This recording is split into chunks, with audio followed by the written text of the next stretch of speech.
Here's a question nobody really asks out loud. What if the most peaceful religion in the world, the one built entirely around letting go, stillness, and compassion, was actually born inside one of the most unjust, violent, and oppressive societies that ever existed? What if the teaching that says all suffering comes from within started from a place where suffering was very much coming from the outside, from a system, from a structure, from people with power who built that system to stay on top? That changes things, doesn't it? Tonight, we're going back, more than 2,500 years back, to a land called Jambudvipa, what we now call the Indian subcontinent, where the story of Buddhism didn't begin with a miracle. It began with a man who looked at the world around him and simply could not accept what he saw. Close your eyes for a second and try to picture it. The year is somewhere around 560 BCE. You're standing outside the walls of Kapilavastu, a small but prosperous city-state in what is now southern Nepal. The air is thick with the smell of jasmine and burning ghee. Somewhere nearby, priests are chanting in Sanskrit, a language most of the people around you don't understand and aren't allowed to learn. The city itself is beautiful, in that specific way that wealth always manages to look beautiful when it's surrounded by poverty. Inside those walls, there are gardens, servants, music, silk. Outside those walls, there are people who will never in their lifetime be allowed to cross through the gate. Not because they did anything wrong, not because they broke any law, simply because of who their parents were. This is the world that Siddhartha Gautama was born into, and understanding that world, really understanding it, not just as a backdrop, but as the actual problem he was trying to solve, is the only way to understand what Buddhism actually is. So who was Siddhartha? The traditional story goes like this. He was a prince, son of Suddhodana, the ruler of the Shakya clan. From the moment he was born, a court astrologer made a prophecy. This child will either become the greatest king the world has ever seen, or he will abandon everything and become the greatest spiritual teacher the world has ever seen. His father, naturally, chose option A. Everything was done to keep the young prince inside the palace. He had the best food, the most beautiful gardens, the finest education, musicians playing at all hours. He was married young to a woman named Yashodhara, and they had a son together. By any measure of that world, Siddhartha had everything. And then he left. Not impulsively, not recklessly. He left because of something he saw, or, according to tradition, 4 things he saw: an old man, a sick man, a corpse, and a wandering monk who, despite having nothing, somehow looked at peace. These 4 sights are called the 4 encounters in Buddhist tradition, and they represent something much bigger than just 4 random things a sheltered prince happened to notice one day. They represent the moment when a human being finally stopped being protected from reality. Because the reality was this: everyone ages, everyone gets sick, everyone dies. And no amount of palace walls could keep those truths outside. Now here's where the history gets interesting. The traditional telling of this story focuses on Siddhartha's personal awakening, his spiritual journey, his internal transformation. And that's all real and important. But historians who studied this period point out something that gets less attention. The world Siddhartha walked out into wasn't just spiritually troubled, it was politically explosive. India, in the 6th century BCE, was going through what scholars call the second urbanization, a period of rapid growth, trade, cities expanding, new kingdoms forming, old tribal systems breaking down. The economy was changing. And when economies change fast, the old rules about who gets what start to look a lot less divine and a lot more like a choice someone made a long time ago. The caste system, which we'll dig into much more deeply in the next part, was the operating system of this entire society. It determined your job, your neighborhood, who you could marry, what you could eat, whether you could even hear religious texts read out loud. And the people at the top of that system, the Brahmins, the priests, had an enormous amount to lose if anyone started asking too many questions. Siddhartha wasn't the only one asking questions. There was an entire movement of wandering seekers called the Shramanas, who had rejected mainstream Brahminical religion and gone into the forests to find their own answers. He would eventually join them, and what happened in those forests would change the world. But let's slow down for a moment. Before we go any further into the history, it's worth sitting with something that's easy to gloss over. This is a story about a human being, not a god, not a supernatural entity, a person, someone who had doubts, someone who tried things and failed, someone who came very close to dying in his search, someone who, after finding what he was looking for, had to figure out how to explain it to other people in a way they could actually use. That's an extraordinary thing. And it's easy to miss when the story gets wrapped in thousands of years of ritual, artwork, temples, and tradition.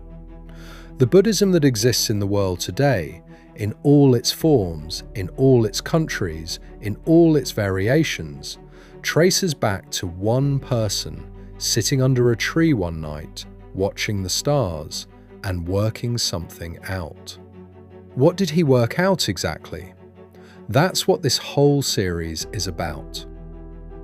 One more thing before we close out this opening. The question that drove Siddhartha out of his palace wasn't an abstract philosophical puzzle. It was deeply personal. Why do people suffer? Not in a textbook way, not academically. He'd watched someone die. He'd seen old age and sickness up close, probably for the first time in his sheltered life, and something in him simply broke open.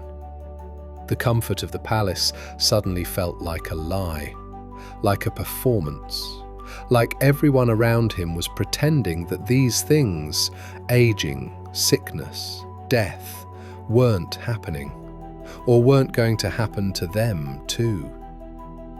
And he couldn't perform anymore. So he walked out into the night, left his sleeping wife and child, took off his royal clothes and jewelry, cut his hair with his own sword, and became, at least officially, nobody. That was the beginning, not of a religion, not yet, just of a search. A man walking into the dark to find out something true. Imagine being locked in a room your entire life. Not a cruel room. It's actually quite a decent room. You have food, you have water, maybe even a window. But the door is locked from the outside. And the key? The key was given to someone else the day you were born. And the reason they got the key instead of you has nothing to do with anything they did. It's just who their grandfather was. Now imagine that everyone around you, everyone in the entire society, believes this is right, believes it's natural, believes it was decided by the gods themselves before the beginning of time.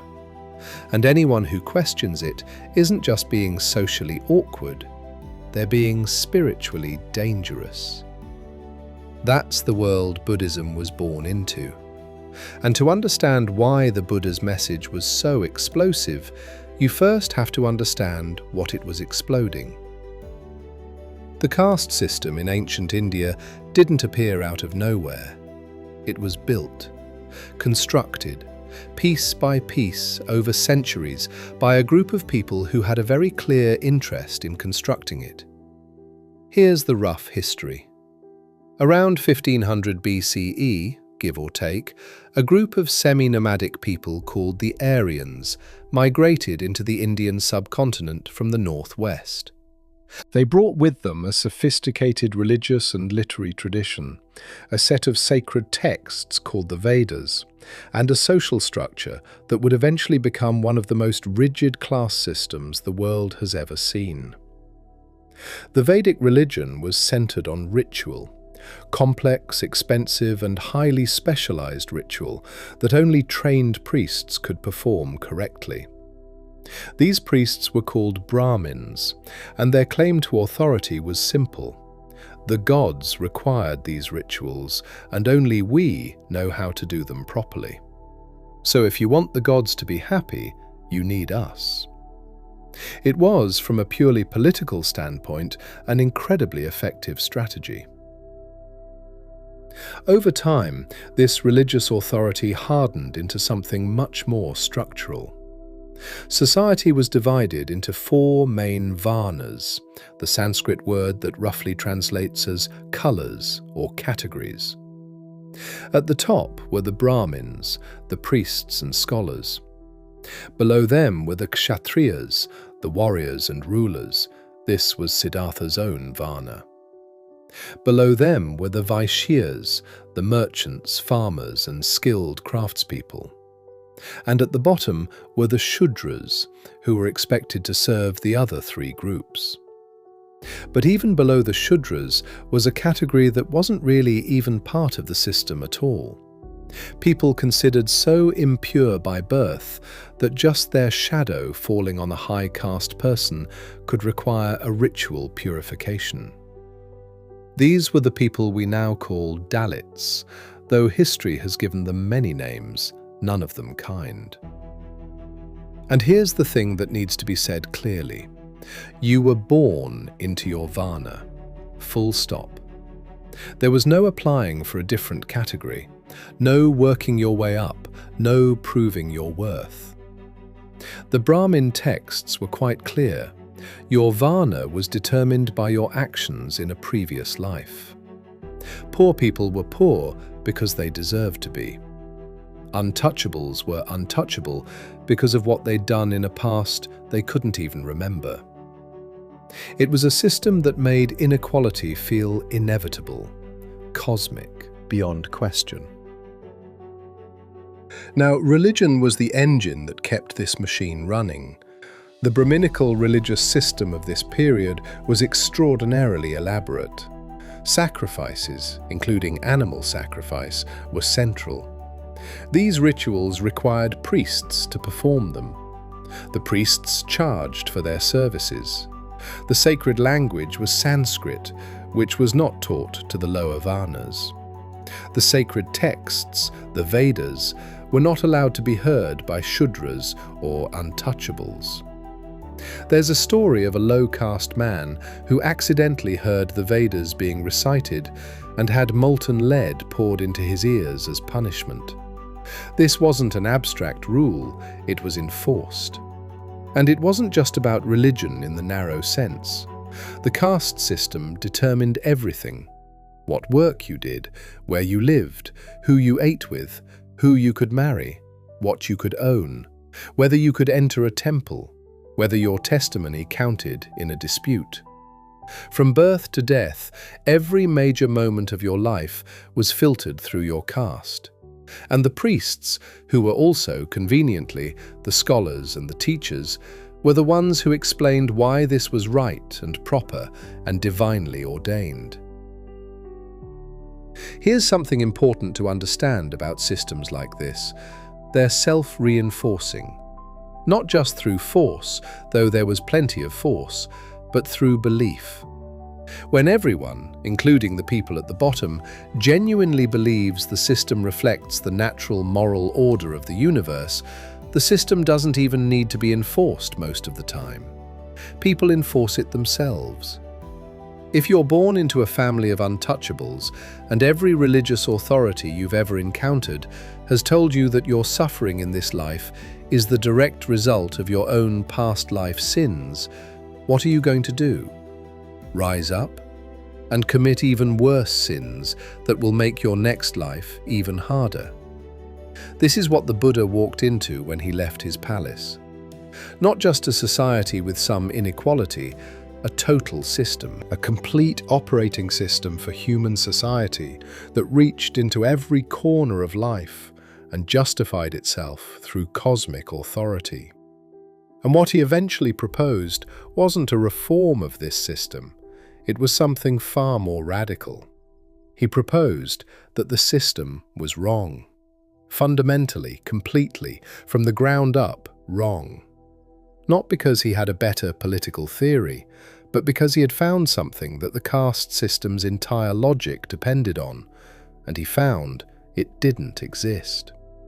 The idea of a fixed, permanent self, a soul that could be ranked, an essence that could be high or low, pure or impure, worthy or worthless by nature. The Buddha's core insight, what he spent the night under the Bodhi Tree realizing, was that this kind of permanent self simply isn't there. And if it isn't there, then no system built on ranking these selves has any foundation at all. But we're getting ahead of ourselves. Before the insight, there was the search. And the search was brutal. Because Siddhartha didn't just wake up one morning and figure all this out. He tried every available method first. He studied with the best teachers. He nearly killed himself trying to break through by force of will and physical endurance. He failed repeatedly. And in that failure, he found something no one else had thought to look for: the middle. Somewhere in the forests of the Gangetic Plain, around 530 BCE, there was a small community of men that modern historians would probably describe as extreme. They ate almost nothing, sometimes for days at a stretch. They exposed themselves to intense heat and cold deliberately. They held their breath until they passed out. Some sat motionless for so long that birds built nests in their hair. These weren't madmen. They were, in the language of their time, the most serious spiritual seekers in the world, the most committed, the most dedicated to breaking through whatever barrier separated ordinary human consciousness from ultimate truth. They were called the Shramanas, wandering ascetics. And Siddhartha Gautama, the former prince, now a nobody walking barefoot through the forest, was about to become one of them. To understand why this movement existed, you have to understand what they were rebelling against. The Brahminical religious system we talked about earlier, the one with the complex rituals and the Sanskrit chanting and the animal sacrifices, that system had one very obvious weakness. It was expensive. Proper religious observance required priests. Priests charged fees. Elaborate ceremonies cost money. And the more you wanted from the gods, rain for your crops, victory in battle, a good rebirth, the more you had to spend. The gods, it turned out, had remarkably similar tastes to the priests who represented them. For the wealthy upper classes, this was annoying but manageable. For everyone else, it meant that serious spiritual progress was essentially a luxury item. And a growing number of people, particularly young men from educated families who could see the gap between the system's claims and its reality, decided they wanted nothing to do with it. So they walked away. Literally. They left their homes, their families, their social positions, and went into the forests to find their own answers. The Shramana movement was surprisingly diverse. There were different schools, different philosophies, different methods. Some, like the Jains, led by Mahavira, who was roughly contemporary with the Buddha, practiced non-violence and self-restraint to an extraordinary degree. Others were more materialist, basically arguing that the soul doesn't exist and only physical reality is real. Others practiced forms of yoga and meditation that fed directly into the Buddhist tradition. What they all shared was the rejection of Brahminical authority, the rejection of ritual, the rejection of the idea that spiritual liberation could be purchased or delegated. Whatever truth was out there, you had to find it yourself. Siddhartha arrived in this world and immediately sought out its best teachers. He found two of them. The first was Alara Kalama, a meditation master who taught a state of consciousness called the sphere of nothingness. Siddhartha mastered it quickly. So quickly that Alara offered to make him co-teacher. He refused and moved on. The second was Uddaka Ramaputta, who taught an even more refined state called the sphere of neither perception nor non-perception. Again, Siddhartha mastered it. Again, he was offered a position of honor. Again, he said no. Not because these teachings were bad, but because they didn't answer the question. You could enter the most refined mental state imaginable, the quietest, most elevated consciousness possible, and when you came out of it, the suffering was still there. So he went to the forest and he pushed further. For 6 years, which is not a metaphorical number, 6 actual years, Siddhartha practiced what's called asceticism, the deliberate denial of the body's needs as a spiritual practice. The idea behind it was something like, the reason we can't see truth clearly is because we're too attached to physical comfort, pleasure, sensation. Destroy the attachment, you destroy the barrier. The historical texts, and these are among the most vivid passages in early Buddhist literature, describe what this looked like. He ate almost nothing, a few grains of rice per day. His body became skeletal. His ribs showed through his skin like the beams of a collapsed roof. His spine, he said, could be felt through his stomach. His eyes were sunken, his hair fell out. He practiced breath retention, holding his breath until he felt like his skull was being crushed. He sat in the burning summer sun without shade. He sat in the cold of winter nights without shelter. He pushed the human body toward its absolute limit, and 5 other seekers watched him do this and were deeply impressed. They'd found their teacher. They followed him, waited on him, believed they were witnessing something historic. And then Siddhartha stopped. He didn't have a dramatic vision or a crisis of faith. He simply ran the calculation and found that it didn't add up. He was near death. His body was destroying itself, and he was no closer to the truth than when he'd started. Whatever he was looking for, it wasn't going to be found by pushing pain further and further toward its edge. There's a beautiful story in the texts about this moment. A young woman named Sujata, who lived in a nearby village, brought him a bowl of milk rice, an offering for a tree spirit, actually, not for him specifically. He accepted it.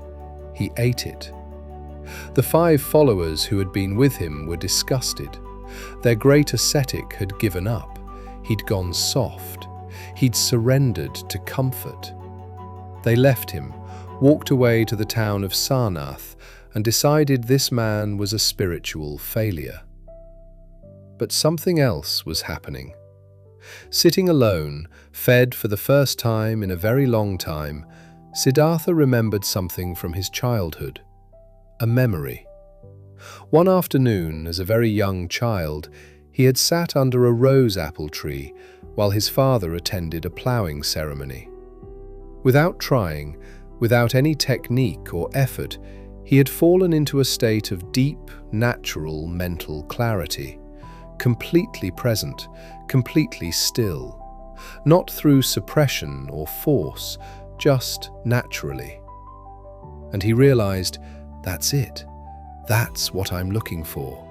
Not a mental state achieved by torture, a natural state uncovered by releasing, not by forcing. He called this discovery the middle way. Not the way of indulgence, not the way of extreme deprivation, something else entirely. A path that used the mind skillfully rather than trying to destroy the body in order to free the mind. He walked to the city of Bodh Gaya, in what is now the Indian state of Bihar. He sat down under a fig tree. He made what the tradition describes as a vow. He would not get up from this spot until he had found the answer. And he sat. What happened over the following night, or several nights, depending on which account you read, is described in the texts in elaborate mythological language. Demons, visions, temptations, a great cosmic battle between the forces of illusion and the emerging clarity of one human mind. We don't need to take that literally to understand what it's describing. Something broke open. Something that had been building for 6 years of searching, for years before that of careful observation, for a lifetime of sitting with the question, why do people suffer? It finally resolved. Not into an answer anyone had given him, an answer he found himself. And that answer, which we'll get into properly in the next part, was unlike anything that had been proposed in the Indian philosophical tradition before. It was so simple, it was almost invisible. And it was so radical, it would shake the foundations of a civilization. There's a specific kind of frustration that happens when you've been working on a problem for years. You try every solution you can think of. You try every solution other people suggest. Some of them seem to work for a while and then stop working. Some of them make things worse. And gradually, you start to suspect that the reason none of the solutions work is because everyone, including you, has been slightly wrong about what the actual problem is. That's exactly where Siddhartha was, sitting under that tree in Bodh Gaya. He wasn't starting from scratch. He had more than 6 years of intensive practice and observation behind him. He had studied the most sophisticated philosophical systems of his time and found them incomplete. He had pushed his body to the absolute limit of human endurance and found that pain didn't produce wisdom. What he was doing that night wasn't mystical in the way it's usually portrayed. It was more like a very deep, very clear analysis, a systematic examination of his own experience. Watching the mind the way a scientist watches an experiment. And what he found was this. The problem isn't suffering itself. That might sound obvious, but stay with it for a moment. The entire Brahminical religious system was built around the idea that suffering is what happens when you do the wrong things, wrong rituals, wrong caste behavior, wrong actions in a past life. The solution, naturally, was to do the right things, better rituals, better behavior, more offerings. The Shramana ascetics had a different take. Suffering is what happens when the self is too attached to the physical world. The solution, Destroy the attachment by destroying the physical body's hold on consciousness. Both approaches agreed on one thing. Suffering is caused by something external that needs to be fixed, avoided, or escaped. The Buddha's insight was that this framing was wrong. He found through direct observation of his own mind over years of practice that suffering, what he called dukkha, a Pali word that means something closer to unsatisfactoriness than simple pain, arises from within, not from circumstances, not from the physical world, not from the gods or the lack thereof, from craving. The Sanskrit word is tanha, sometimes translated as desire, sometimes as thirst. But what it really means is the specific mental habit of reaching for pleasant experiences, reaching away from unpleasant ones, and, most fundamentally, reaching for permanence in a world where everything, without exception, is impermanent. Every moment of mental suffering, when you trace it back far enough, leads here. The anger about something that happened 3 years ago, it's sustained by a kind of reaching, a refusal to accept that things were the way they were. The anxiety about the future, it's a reaching, a desperate attempt to control what hasn't happened yet. The grief that never quite heals. Somewhere inside it is a tanha, a craving for things to be different than they are. This is the first noble truth. Dukkha exists. Life, as ordinarily experienced, has this quality of unsatisfactoriness built into it. The second noble truth, dukkha arises from tanha. It has a cause, and that cause is this habitual reaching. The third noble truth, because it has a cause, it can end. The cause can be removed. The fourth noble truth, there is a path that leads to the removal of the cause. This structure, problem, cause, cure, is possible, here's the cure, is one of the things scholars find most remarkable about early Buddhism. It's structured exactly like a medical diagnosis. You go to a doctor.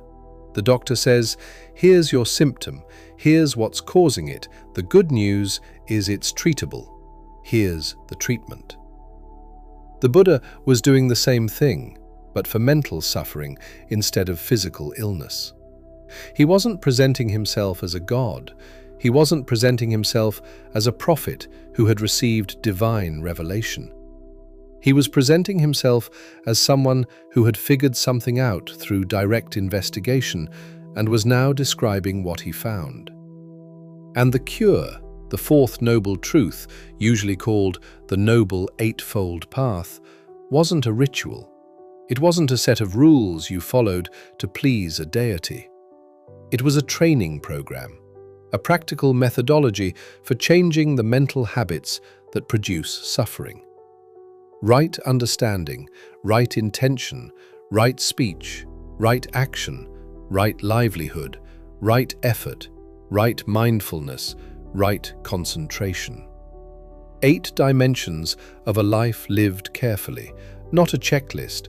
They're interconnected, each one supporting the others. But a description of what it looks like when a human being is actually practicing what the Buddha had discovered, rather than just agreeing with it intellectually. There's a specific moment in this story that deserves attention. After his awakening, and tradition places this at dawn, after a full night of deepening realization, the Buddha, according to the texts, sat still for a very long time. Days, weeks in some accounts. Not out of laziness, out of something closer to uncertainty. What he had found, he suspected, was extraordinarily difficult to explain. Not because it was abstract or complicated. Actually, the core of it was almost scandalously simple, but because it cut directly against everything people believed. everything the entire intellectual and religious establishment had built their authority on. He had found that the mechanism of suffering was inside the mind, that the self everyone assumed was permanent and real was actually a construction, rebuilt moment by moment, and the suffering that came from defending and protecting and aggrandizing that self was optional, not inevitable, optional.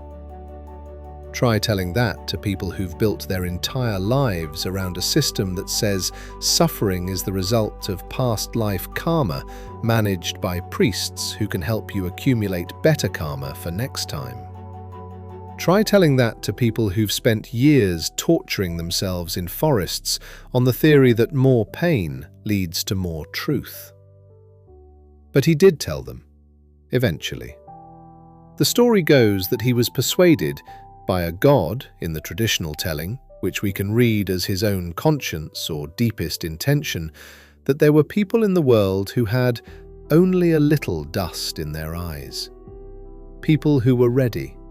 People who, if they heard this, might understand. So he got up. He walked roughly 200 kilometers to a deer park outside the city of Sarnath. And he found the 5 ascetics who had abandoned him. When they saw him coming, they agreed among themselves not to pay him any special respect. He'd failed, as far as they knew. He was spiritually compromised. But as he got closer, something changed. Something in how he moved, how he looked, how the air around him seemed to settle. They stood up without planning to, without deciding to. They just stood up.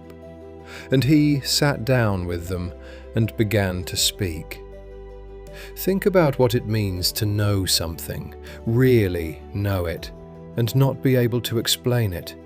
You've had this experience, some understanding you arrived at through years of living, through specific things that happened to you, that you understand completely in your gut, in your whole body, and when someone asks you to explain it, the words come out flat, inadequate, a pale shadow of the actual thing.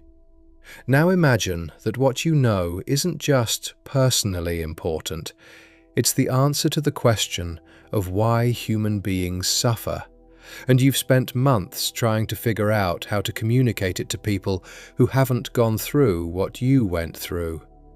That was the problem the Buddha faced in Sarnath. He had found something real, something he was absolutely certain of, not as a matter of faith, but as a matter of direct experience, tested and retested over years of close observation. But the people he was about to speak to had a completely different framework for understanding reality, a framework that his discovery directly contradicted.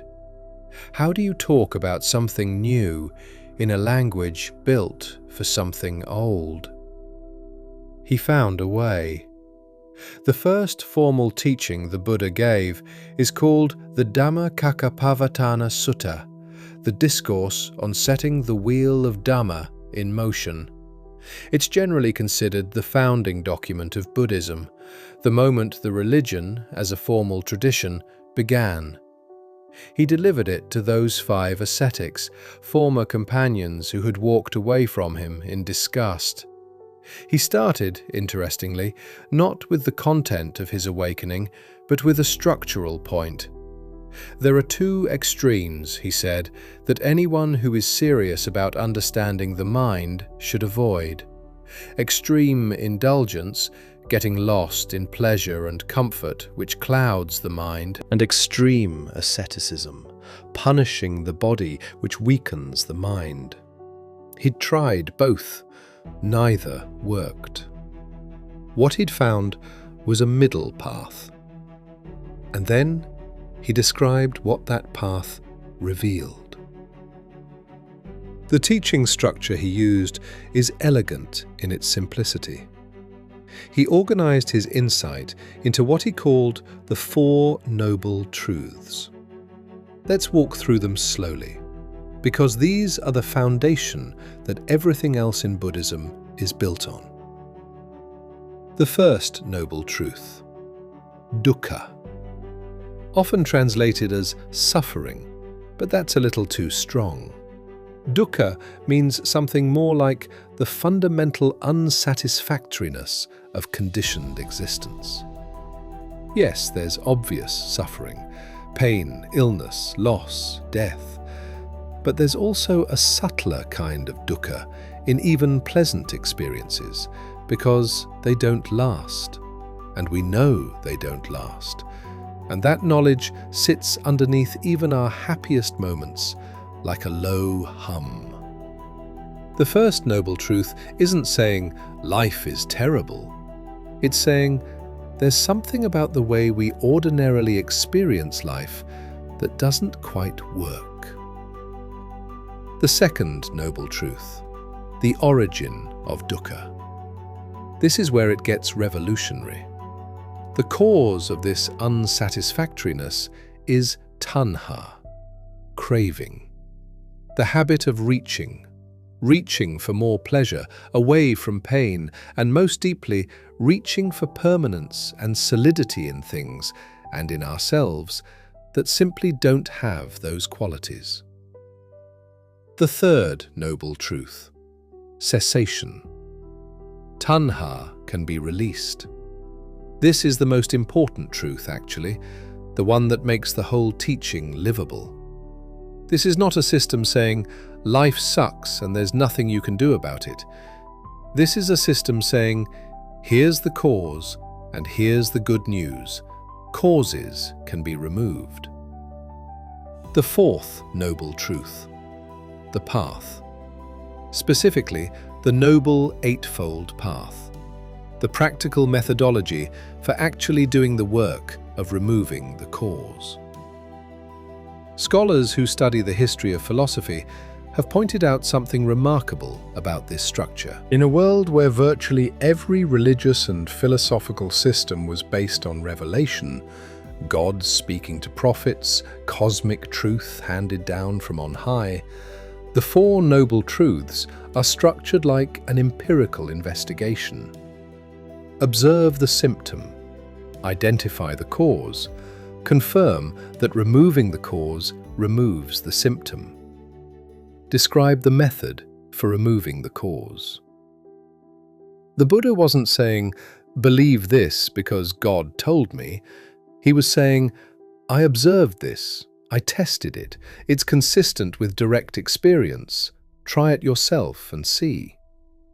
This is why, over the last few decades, psychologists and neuroscientists have found early Buddhist texts so surprisingly useful. The observations in them are, in many cases, strikingly compatible with what modern research on the mind has independently discovered. What happened with the 5 ascetics when they heard this? The texts say that as the teaching progressed, one of them, a man named Kondana, experienced what's described as the arising of the dust-free, stainless eye of the Dhamma. He understood. Not everything, but something fundamental clicked. The others followed over the next several days. These 5 men became the first members of what would be called the Sangha, the community of practitioners. They became the first monks of the Buddhist tradition. And from that conversation in a deer park in Sarnath, something began spreading that would eventually reach every corner of the known world. But it's worth noting what didn't happen at Sarnath. There were no miracles performed, no divine signs, no fire from the sky. Just a man explaining to 5 other men what he had found in careful, logical, compassionate language, inviting them not to believe, but to look. That invitation, not follow me, but look for yourself, is maybe the most radical thing about early Buddhism. In a world full of systems demanding submission, this was a system demanding investigation. There's another dimension to this first teaching that's easy to miss if you focus only on the philosophical content. The Buddha taught in Pali, the common language of the region, not Sanskrit, not the sacred, exclusive language of the Brahminical priests. The everyday language that anyone could understand. That's not an accident. That's a statement. The truth, as he saw it, didn't belong to any priestly class. It wasn't encoded in a language designed to keep it inaccessible. It was available to anyone willing to look. This was, on its own, a radical act, a direct challenge to the intellectual monopoly the Brahmin class had maintained for centuries. And it was only the beginning of the challenge. Try to imagine this for a moment. You were born into a family of street cleaners. Every morning before the rest of the city wakes up, you're out handling what no one else wants to deal with. You live on the edge of town, in the part of town that doesn't have a name, the part that people look away from when they walk past. Your whole life you've been told, by priests, by teachers, by everyone with authority, that this is where you belong. That the circumstances of your birth are the direct result of actions in a previous life. That you are impure by nature. That your children will be impure. That you must stay in your lane, do your work, accept your position, and maybe, in some future life, if you're obedient enough, you'll be born into something better. And then one morning you see a group of men walking down the road in identical orange robes, heads shaved, walking in perfect silence, each one carrying a single clay bowl. And you recognize one of them. That's the son of the district governor. You've seen him before, in his fine clothes, in his carriage, looking out at people like you the way people like him always look. And he's walking right next to another man you recognize, the cloth merchant's son, from the respectable part of town. And they look exactly the same. That's not fiction. That's a reasonable description of what the early Buddhist Sangha looked like to an ordinary person in ancient India. And it was, by any honest measure, one of the most socially revolutionary acts in the history of that civilization. The Sangha, the community of monks that the Buddha established, operated on one fundamental rule that overturned everything. When you enter the Sangha, you leave everything else behind. Your caste, your family name, your wealth, your social position. Every marker of who you were in the world outside gets replaced by the same shaved head, the same robe, the same bowl. The only seniority that exists inside the Sangha is based on how long you've been ordained, nothing else. This meant that the son of a king had to show respect to a former street cleaner if that man had been ordained longer. For a society built on the absolute permanence of inherited rank, this wasn't just unconventional, it was cosmically backwards. Let's talk about a man named Upali. Upali was a barber. In ancient Indian society, that put him firmly in the servant class, low caste, respectable enough to interact with high caste clients, but never to be treated as their equal. His job, his social function, was to make higher caste people look presentable. Not to have ideas, not to teach, not to be consulted on anything important. He came to the Buddha and asked to be ordained. The Buddha said yes. What happened next is recorded in the texts and is one of the most striking details in early Buddhist history.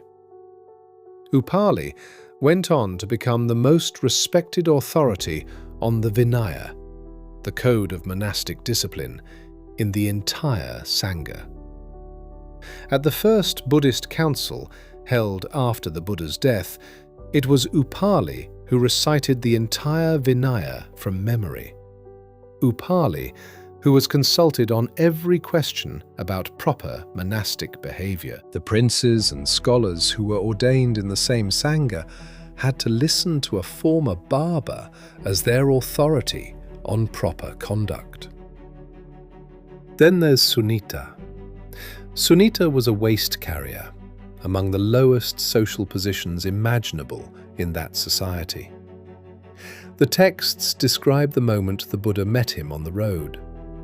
Sunita saw the monks coming and immediately did what people of his position always did. He stepped off the road and tried to press himself as far from their path as possible. The Buddha stopped. He walked toward Sunita. He asked him if he wanted to join the Sangha. Sunita became a monk. In the Sangha, he had equal standing with former nobles and priests. He walked on the same roads, ate from the same bowls tradition, sat in the same meditation halls. No back entrance, no second-class seating, no bowing before entering rooms. These weren't isolated gestures of generosity, they were structural. The Sangha's equality was built into how it functioned on a daily basis. Every morning, monks went on alms rounds through the town. Every monk, regardless of their background. The son of a king walked the same streets, accepted food from the same hands, ate in the same halls as the son of a laborer. Day after day, year after year, the body and mind both learned that this other way of being, without caste, without inherited rank, was not only possible, it was peaceful. King Bimbisara of the Magadha kingdom, one of the most powerful rulers of the period, became a devoted supporter of the Buddha and donated the first monastery, a bamboo grove called Veluvana, near his capital Rajagriha. But even this great king, when he came to be with the Buddha, had to sit as a student, not a ruler. He removed his royal insignia. That symbolism was not lost on anyone watching. The Brahmin establishment absolutely understood what was happening. What made them nervous wasn't that the Buddha was openly attacking the caste system. He mostly wasn't. What made them nervous was something harder to fight. The Buddha was building a world where the caste system simply didn't apply. A parallel society running right alongside the existing one, where the foundational assumptions of Brahminical authority had no power at all. You can fight a rebellion. You can argue with a critic. But what do you do with someone who just quietly builds something different and then has it work? Historical records from this period, and they're incomplete but they exist, show multiple attempts by Brahmin intellectuals to debate and discredit the Buddha. They came with philosophical arguments, they came with challenges, they tried to catch him in contradictions. Every debate, as far as the historical record shows, ended with the challenger either converted or at least deeply shaken. Not because the Buddha was argumentatively aggressive, by all accounts he wasn't, but because the logic of his position held up, and more importantly, because the proof was visible. Right there, in the living experiment of the Sangha itself. There's one more dimension of this that gets underemphasized. The Buddha, after significant debate recorded in the texts, agreed to ordain women. His aunt Mahapajapati Gautami, who had actually raised him after his mother died shortly after his birth, became the first fully ordained Buddhist nun. She came to him 3 times before he agreed, and the tradition records that his disciple Ananda finally argued on her behalf. In a world where women were legally the property of their fathers and then their husbands, Where women had no independent religious life to speak of, the establishment of an order of fully ordained nuns was extraordinary. The Sangha was not just a community of monks, it was, in principle and increasingly in practice, a space where any human being, regardless of caste, gender, or background, could pursue the highest goal the tradition described. That's what the establishment was afraid of. Not a rebellion, not a revolution with banners and weapons, just a quiet demonstration that a different kind of world was possible, running right there alongside the old one every single day. Think about your favorite song, the one you know so well you could hum every note, the one that hits you the same way every time, no matter how many times you've heard it. Now imagine traveling to a distant country and hearing that same song played by local musicians. Same melody at its core, you can feel it underneath everything, but it's being sung in a different language. The instruments are different, sounds you've never heard before, woven into the arrangement. The rhythm shifts in ways that feel unfamiliar. The emotional weight settles in different places. Is it the same song? Most people would say yes and no. The answer depends on where you're listening from, the surface or the center. That's a pretty accurate description of what happened to Buddhism after the Buddha died. The Buddha passed away. The texts say he died at around 80 years old in the city of Kushinagar, lying between two sala trees, and the world lost something that couldn't be replaced. The living reference point, the person anyone could walk up to and ask. Within months, several hundred monks gathered at Rajagriha for what became the first Buddhist council. The goal was straightforward and urgent: collect everything the Buddha had taught into a standardized form before individual memories started diverging too widely. Ananda, who had been the Buddha's personal attendant for 25 years, recited from memory the entire body of the Buddha's discourses.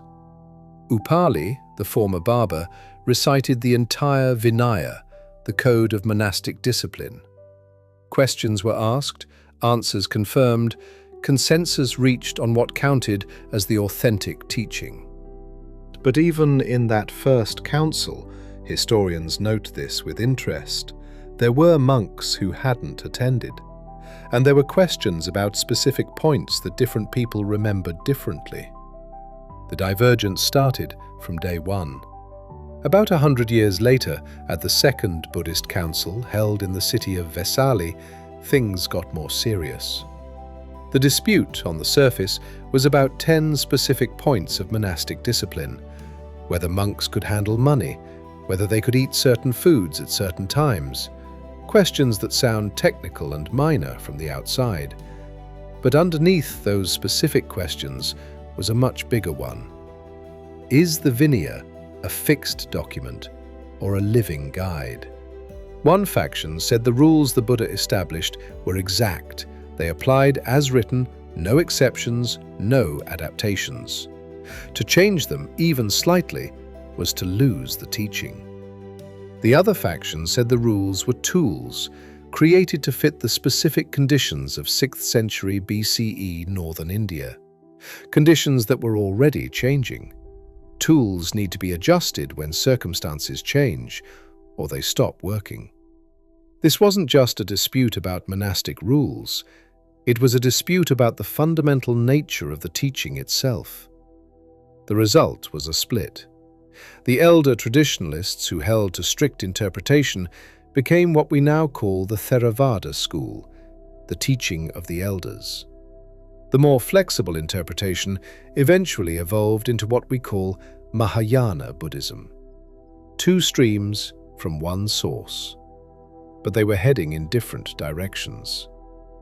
Then came Ashoka. About 200 years after the Buddha's death, the Maurya Empire, the largest empire India had ever seen, was ruled by a man named Ashoka. He was, by his own later account, a conqueror, a warrior king who extended his empire through military campaigns that killed enormous numbers of people. Then came the Battle of Kalinga. Ashoka won, and the victory destroyed him. The historical texts describe him walking through the aftermath of the battle. More than 100,000 dead, many more displaced, villages burned, and being overwhelmed by something that he could not set aside. The texts use the word Dhamma Shoka, remorse about Dharma. He looked at what he had built and found it monstrous. He converted to Buddhism, and then he did something unprecedented. He used the infrastructure of an empire to spread a religious message. Stone edicts, carved in multiple languages and placed throughout his territory, from Afghanistan to southern India, proclaiming the principles of non-violence, compassion, respect for all living beings, care for the poor.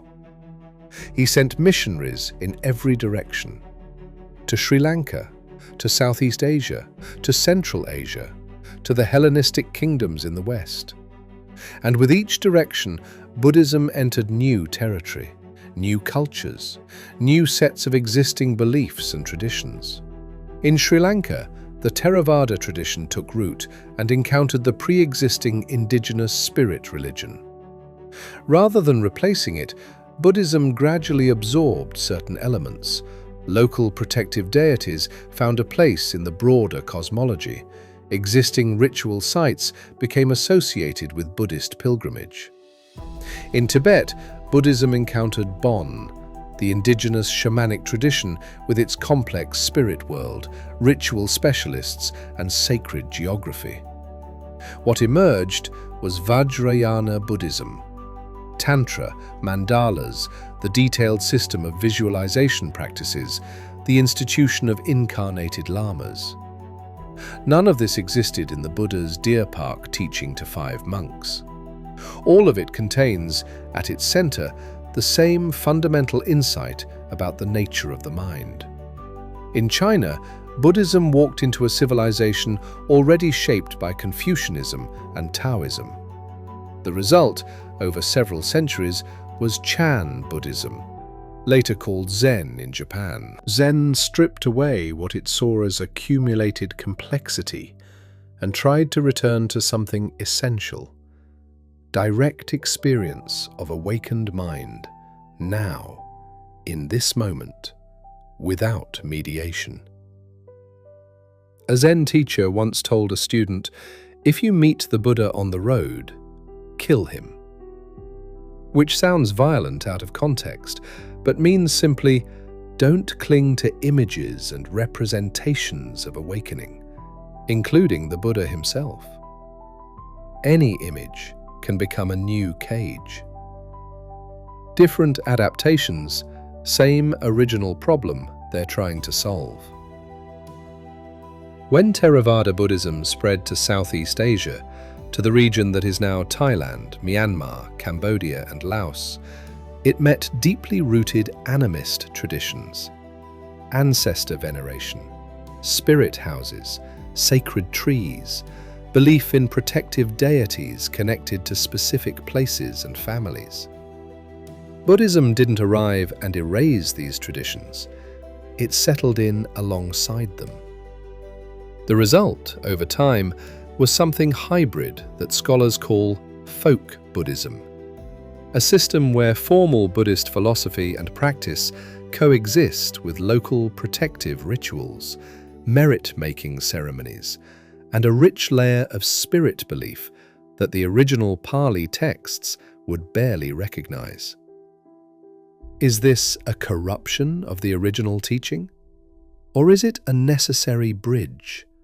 A way of making something philosophically abstract accessible to people whose lives are shaped by concrete realities, like drought and disease and the deaths of children. Historians and practitioners disagree. Both sides have reasonable arguments.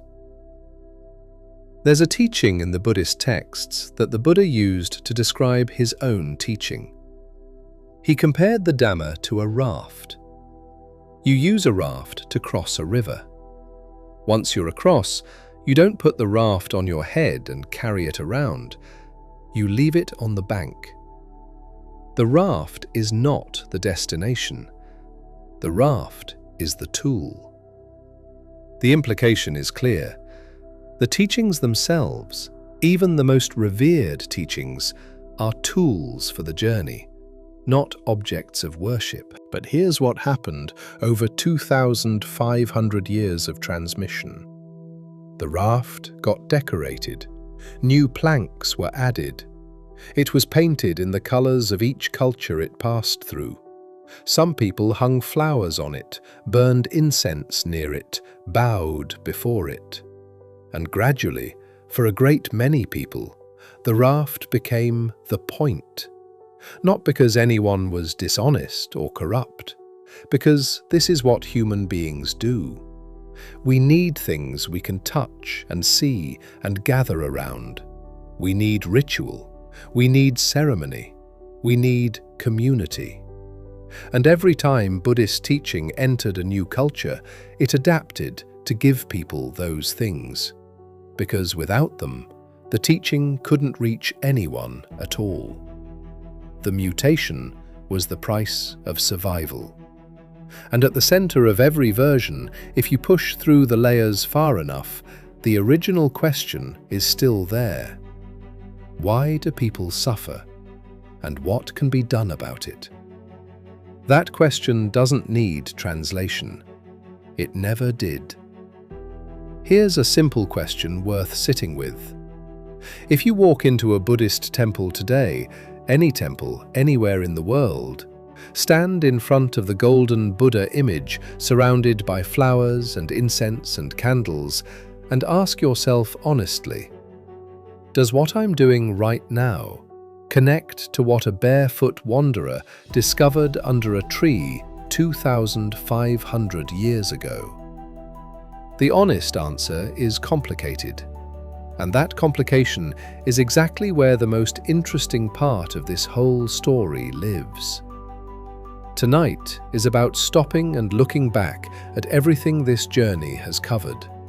Not to land on a single, final, definitive answer, but to leave some good questions in the room. Because in the end, that's what the Buddha himself consistently asked for. Not belief, but investigation. Not followers, but inquirers. Let's start with the facts as we understand them. The origins of Buddhism are not supernatural. They're human. Deeply, extraordinarily human. A man was born into privilege inside one of the most unjust social systems the world has ever produced. Instead of accepting that system, and he had every material reason to accept it, he walked away from everything it offered and went looking for something true. Siddhartha Gautama was not a god. He was a person who had doubts, who tried things and failed, who nearly killed himself pursuing the wrong method, who sat alone in the dark for a long time working something out. What he worked out was both startlingly simple and almost impossibly difficult to fully realize. That the root of suffering isn't out there in circumstances, gods, or the karmic accounting of past lives. It's in here, in the specific mental habit of reaching for more, for permanence, for a solid, unchanging self in a world where nothing has those qualities. And the hardest part of that teaching, it's not memorizing the Four Noble Truths, it's not meditation practice or monastery life. It's the simple, brutal, continuous act of looking at yourself honestly, without lying about what you see, which, it turns out, is one of the things human beings are most persistently, creatively, desperately bad at. What made this teaching revolutionary wasn't just its content, it was its structure.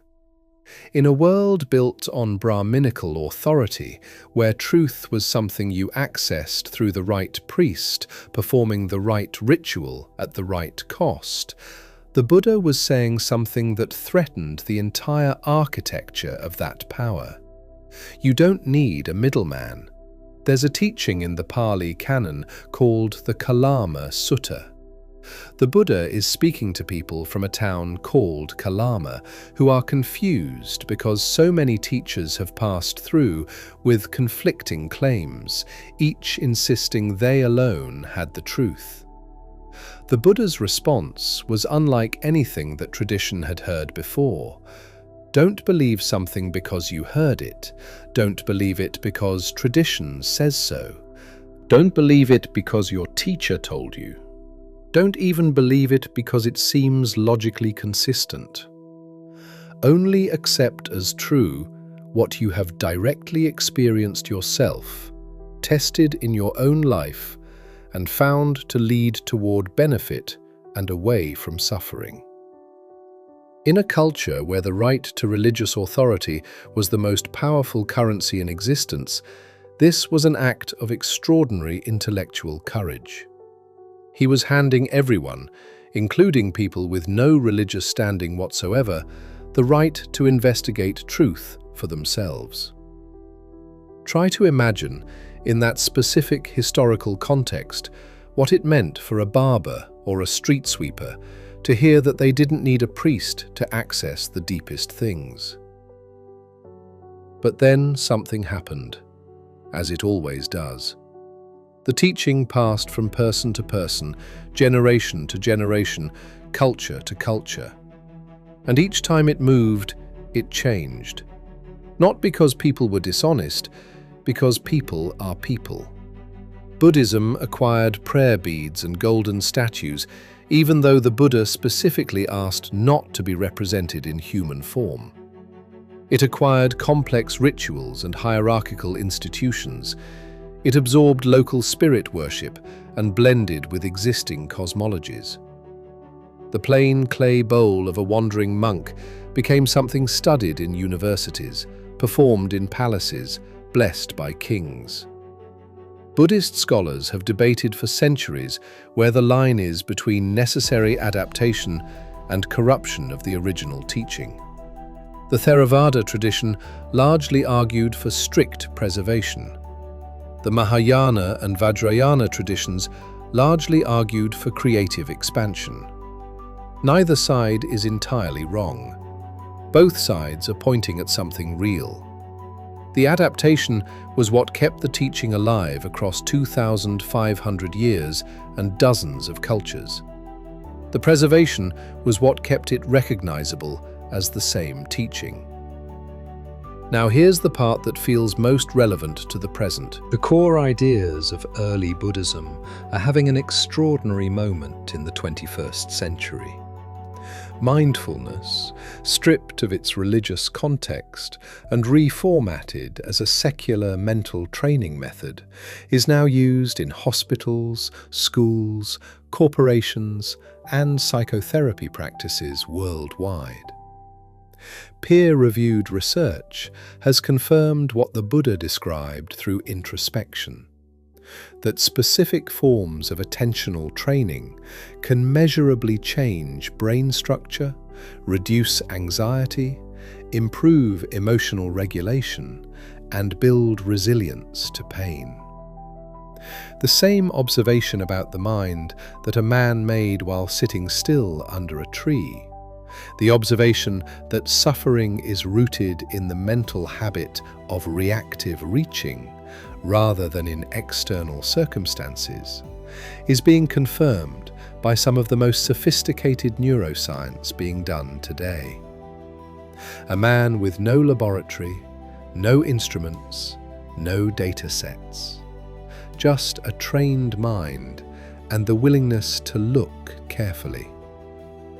2,500 years later, people with all the instruments and data sets confirm he was onto something real. If that's not remarkable, it's hard to know what would be. So, Let's go back to the temple, the golden image, the incense, the flowers, the chanting in a language most worshippers don't understand. Is all of this what the Buddha intended? Almost certainly not, in its specific details. Does it matter? Here's what the raft analogy suggests. If the thing gets you across the river, it's a good raft. The decoration isn't the point. The structure of the wood isn't the point. Getting across is the point. If ritual and image and community and ceremony are what allow millions of people to connect, however imperfectly, with something larger, with the practice of paying attention, of working with their own suffering rather than just running from it, of treating other human beings with care, then the decoration is doing useful work. But if the raft becomes the destination, if the ceremony replaces the investigation, if belonging to the tradition becomes a substitute for actually doing the thing the tradition points toward, then it doesn't matter how beautiful the decorations are. Every human being born into this world carries the same thing that Siddhartha carried out of his palace: the experience of being alive and not quite understanding what it means. The experience of wanting things to be permanent when they aren't. The experience of suffering in the full spectrum of that word, from loss and grief at one end to the subtle, low-level unsatisfactoriness of an ordinary Tuesday afternoon at the other. The man from Kapilavastu looked at those experiences, followed them back to their source, and found something he called the middle way. Not the way of more comfort, not the way of more pain, the way of clear seeing, present, awake, honest, and strangely free. 2.5 millennia later, whether you're sitting in a temple in Chiang Mai or a meditation center in London, or reading about this in a place where Buddhism has never set foot, that invitation is still available. Not an invitation to believe, an invitation to look. The mystery was never really in the past. It's in whatever is happening in your mind right now. See you next time. Take care.